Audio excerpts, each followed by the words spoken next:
I'm Father Lampy. And I'm Father Schumacher. And we are the Associates.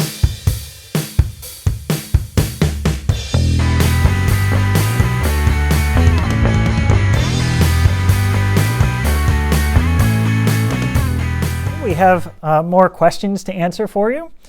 This one is directed towards Father Schumacher.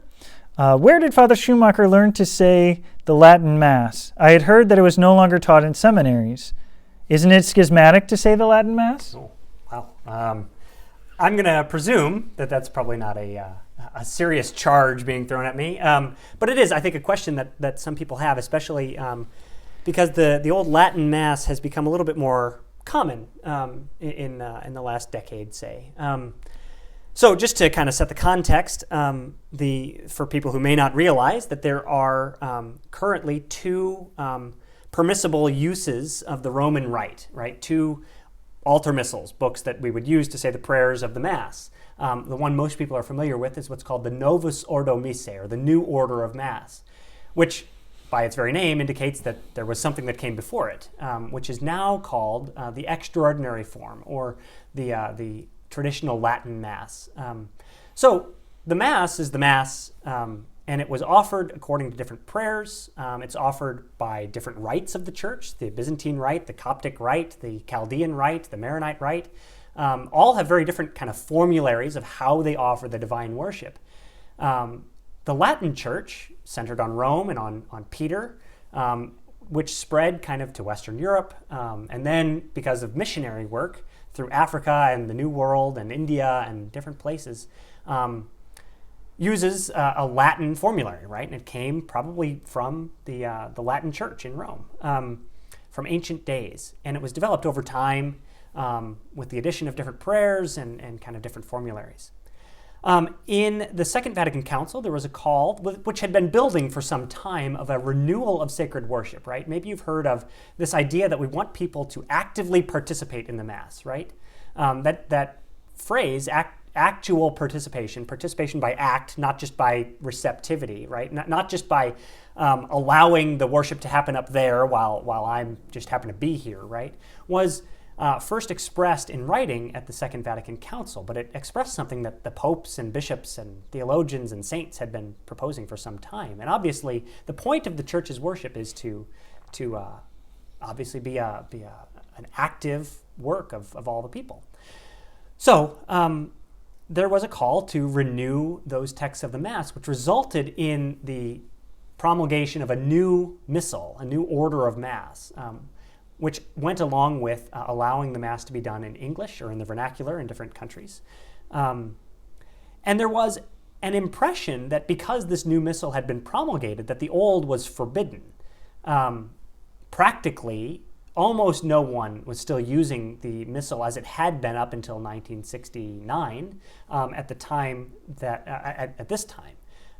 But Pope Benedict in 2011 issued a document by which he permitted priests everywhere to say the Old Mass, which some priests and some religious houses had never stopped saying. And the reason he did this was he saw in the church there was this resurgence of interest in and love for the ancient traditional prayer of the church, which is supposed to be, if we believe that the Mass is the Mass, is the same Mass no matter who's offering it and how they offer it, right? So the question kind of comes down to, well, then what's the difference? Is it a substantial difference? Theologians and liturgists and scholars and even the faithful who become interested in this question give different answers to that question. Obviously, the Eucharist is the Eucharist. There's not Novus Ordo Jesus and traditional Latin Mass Jesus, right? No matter what the Eucharist, who confected the Eucharist, it's the same Jesus in the tabernacle.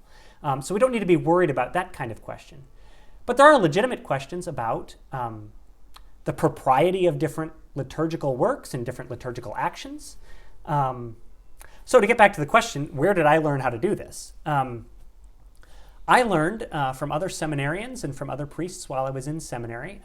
It's true that it's not taught explicitly in a liturgy class, but I found it even while I was in college. I became introduced to this, the traditional Latin Mass, and I remember the first time I was in London as a university student, and I was touring around London, just going to different churches every day, and I wandered into a church and there was Mass going on, and it was the Old Latin Mass, but I had never seen it before. I didn't know what it was, and it was kind of off-putting to me because it's all in Latin and a lot of it's quiet.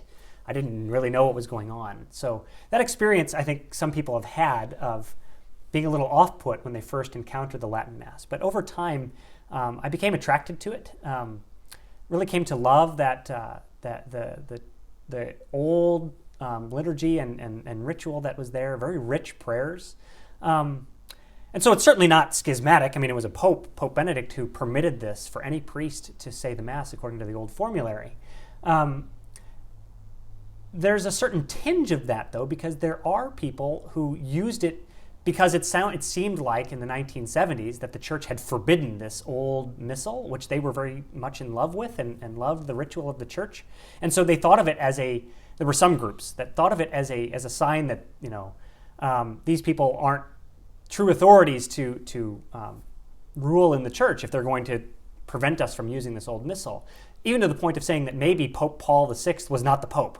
So that did exist among some very small groups of these. So maybe that's where this question is coming from. But it's as I say, it's just one of the ways in which Mass can be offered. And if it confuses you that we've got these two different ways, well, I would suggest that we have 23 different ways to offer Mass in the church in all these different liturgical rites in the East especially. One final thing, just an encouragement, if you still find that perhaps this is a little dicey, I don't really know about this, and I don't know if I want to get involved with this kind of thing. We as Catholics fundamentally must be traditionalist. And what I mean by that, let me be very careful and clear what I mean by that. We Catholics have what we have. Our Christian faith comes from tradition, right? Literally a handing on, a handing over, right?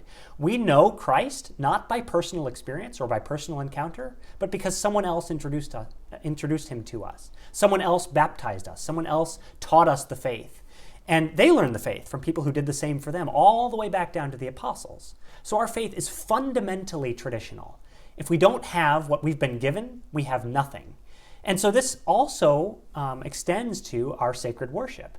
If we would simply say it doesn't matter whether we keep what we've been given, I think that's a fundamentally anti-Catholic attitude toward sacred worship. Now, that doesn't mean that we can't make modifications and changes, but we ought to be very careful in how those things happen. So I can certainly understand the people, and I'm even one of them, who have grown in this love for the traditional Mass because it connects us very physically and explicitly to the great saints of the past, all the way back to the apostles, who probably were not offering Mass in Latin, but gave the foundations of sacred worship to their disciples and to their bishops, who handed it on to us and carefully preserved it all the way down to our time. Be sure to subscribe to our YouTube channel so that you will be notified when a new episode is released. New episodes of Ask the Associates come out every Wednesday.